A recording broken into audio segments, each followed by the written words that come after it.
अस्सलाम वालेकुम everyone, this is Faisal Aslam और इस वीडियो में हम देखेंगे कुछ जुमलों को जो आम तौर पर स्टूडेंट्स जो हैं वो कंफ्यूज कर जाते हैं कि इनमें से कौन सा सही है और कौन सा गलत है। इट वाज मी और it was I, this is her और this is she, it was him और इट वाज ही। इंग्लिश के टेस्ट में अक्सर लोग इन जुमलों को कंफ्यूज कर जाते हैं। तो इस वीडियो में मैं कोशिश करूंगा कि आपको इस तरीके से एक ही दफ़ा समझा दूं ताकि आपको दोबारा दोबारा कंफ्यूज ना होना पड़े। Let's just begin. सबसे पहली चीज़ तो ये कि प्रोनाउन क्या होता है। वो वर्ड जो किसी नाउन की जगह पर आता है उसको प्रोनाउन कहते हैं। पर्सनल प्रोनाउंस की कुछ फॉर्म्स होती हैं, subjective form, objective form and possessive form. इस वीडियो में हम सब्जेक्टिव एंड ऑब्जेक्टिव तक ही महदूद रहेंगे, पोसेसिव फॉर्म किसी और वीडियो में देखेंगे।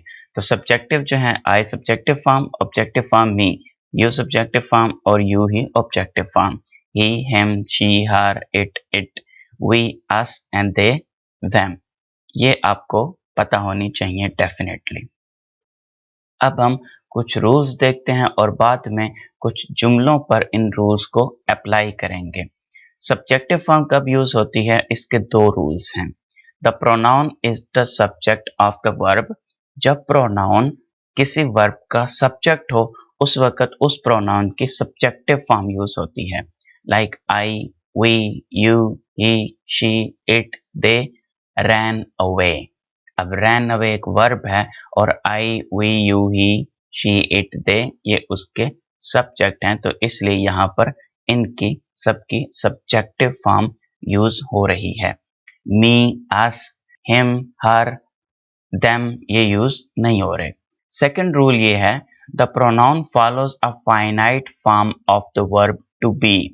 टू बी वर्ब को अगर प्रोनाउन फॉलो कर रहा है, टू बी वर्ब आया उसके बाद प्रोनाउन आ रहा है तो उसकी सब्जेक्टिव फॉर्म यूज होगी।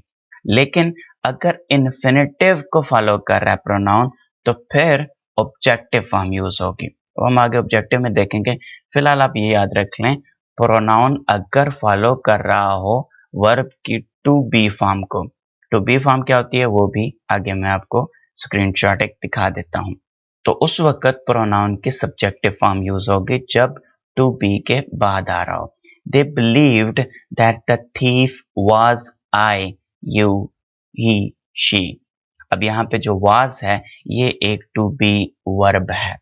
बाकी सारे वर्ब क्या हैं वो आप इस स्क्रीनशॉट में देख लें। ये सारे टू बी वर्ब हैं। Is, am, are, was, were, shall be, will be, have been, had been, shall have been, will have been, ये सारे टू बी वर्ब हैं। इनको अगर प्रोनाउन फॉलो करेगा तो उस वक्त उसकी सब्जेक्टिव फॉर्म आएगी। जिस तरह ऊपर के जुमले में they believed that the thief was I. अब ये जो वाज है ये एक टू बी फॉर्म है। इज होगा तब भी वो एक टू बी फॉर्म होगा और इसके बाद भी सब्जेक्टिव फॉर्म यूज होगी। नेक्स्ट, ऑब्जेक्टिव फॉर्म हम तब यूज करते हैं, उसके ये कुछ रूल्स हैं। सबसे पहली चीज तो वही कि प्रोनाउन जो है वो ऑब्जेक्ट हो वर्ब का। ऑब्वियसली वो अगर ऑब्जेक्ट का रोल प्ले कर रहा है तो फिर उसका ऑब्जेक्टिव फॉर्म यूज होगी। The search team found me, him, her, it, us, you, them. Okay.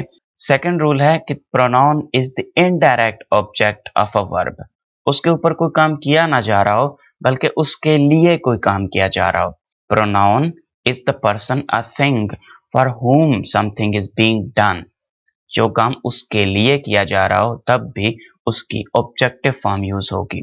Bob gave me, him, her, us, you, them all the zucchini in his garden। उसने हमें या मुझे या उसे zucchini उसके गार्डन वाली दी।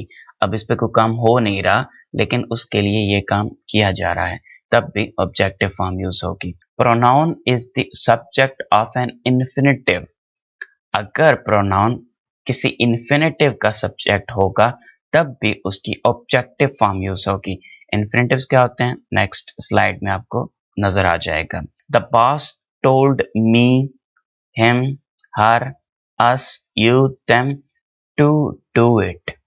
अब ये जो वर्ब के साथ टू लगा है, to do it, to commit, to agree, to perform, इस तरह के जो वर्ब होते हैं टू वाले वर्ब उनको कहते हैं इन्फिनेटिव्स।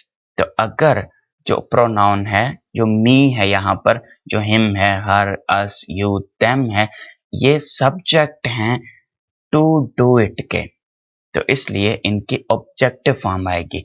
इन्फिनेटिव का सब्जेक्ट होगा तो उसकी ऑब्जेक्टिव फॉर्म आएगी। ये आपने रूल लाजमी याद रखना है। अगर इन्फिनेटिव के अलावा किसी टू बी वर्ब का, फाइनाइट फॉर्म ऑफ वर्ब का सब्जेक्ट होगा तो फिर उसकी सब्जेक्टिव फॉर्म आएगी। लेकिन अगर इन्फिनेटिव का सब्जेक्ट होगा तो फिर ऑब्जेक्टिव फॉर्म आएगी। इसमें देख सकते हैं आप, infinitive verb is a base form of a verb such as work, talk, travel, go, run after the particle to. For example, to work, to talk, to travel, to run, to go. ये सारे जो हैं ये infinitives हैं। अगर infinitive का subject होगा pronoun तो उसकी ऑब्जेक्टिव फॉर्म आएगी। उसके बाद नेक्स्ट जो रूल है वो है pronoun is the object of an infinitive. Infinitive का सब्जेक्ट होगा तब भी ऑब्जेक्टिव फॉर्म आएगी, इन्फिनेटिव का ऑब्जेक्ट होगा तब भी ऑब्जेक्टिव फॉर्म आएगी। द जज wanted to believe me, him, her, it, us, you, them.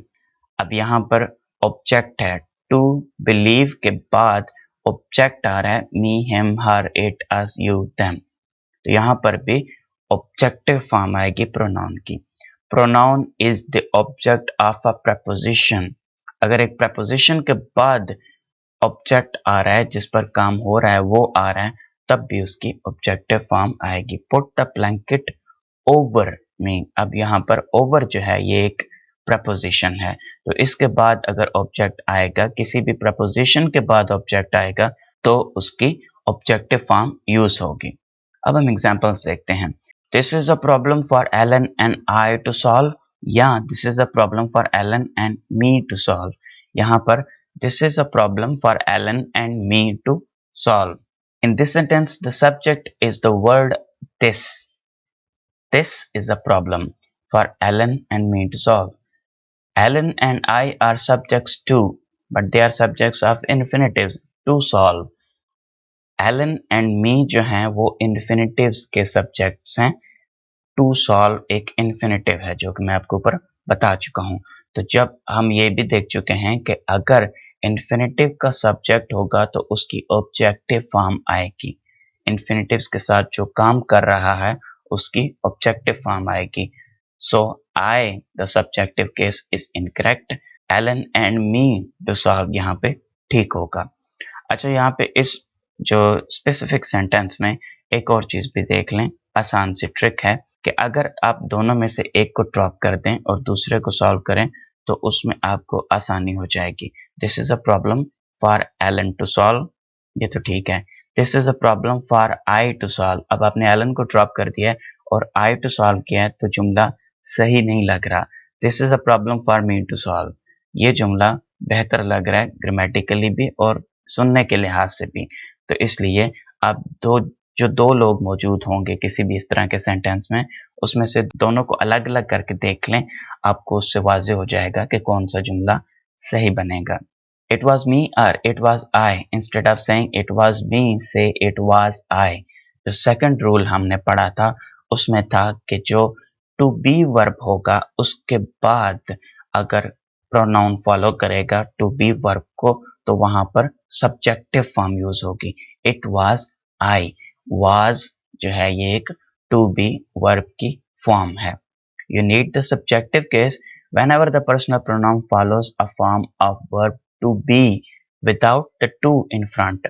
अगर to in front होगा तो इसका मतलब है कि वो एक इन्फिनेटिव बन गया है। yes this is her who is calling, गलत है। yes this is she who's calling, this is she. Same वही ऊपर वाला रूल हमने अप्लाई करना है। This is she, to be verb है इज, तो इसके बाद सब्जेक्टिव फॉर्म यूज होगी। In this sentence the pronoun follows a finite form of verb to be, namely is. तो जब इज के बाद जो फॉर्म आएगी वो सब्जेक्टिव फॉर्म होगी। फाइनाइट का मतलब होता है इन्फिनेटिव का उल्ट। यानी कि टू बी वर्ब के जो इन्फिनेटिव्स बनते हैं वो टू वाले होते हैं। अगर टू वाले ना हो तो फिर वो फाइनाइट फॉर्म ऑफ वर्ब होते हैं। That means the subjective case she is required. He and him follows the same pattern.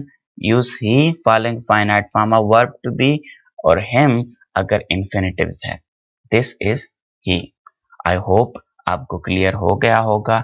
इससे नेक्स्ट में हम दैट, विच और पोसेसिव फॉर्म्स जो हैं और इसके अलावा जो रिफ्लेक्सिव प्रोनाउंस हैं उनको देखेंगे इंशाल्लाह नेक्स्ट वीडियोस में। That was all for this video. Thank you so much for watching. अल्लाह हाफिज़।